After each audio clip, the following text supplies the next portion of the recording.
మొదటి ప్రాధాన్యత మనం ఎవరికిస్తున్నాం అనే విషయాన్ని బట్టే ప్రభు చేత మెచ్చుకొనబడతామా లేక గద్దించబడతామా అనేది ఆధారపడి ఉంది. మొదటి ప్రాధాన్యత ఎవరికిస్తున్నాం, లేదా మన జీవితంలో మొదటి ప్రాధాన్యత దేనికి ఇస్తున్నాం? దేవునికి స్తోత్రం.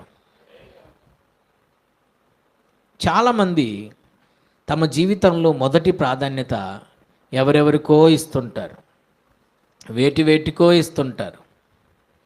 దేవునికి, ఆయన సన్నిధికి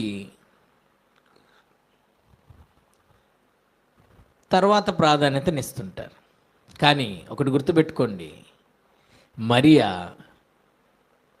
యేసయ్య పాదాలకు మొదటి స్థానం ఇచ్చింది. చప్పట్లు కొట్టి ప్రభువుని మహింపడతాం.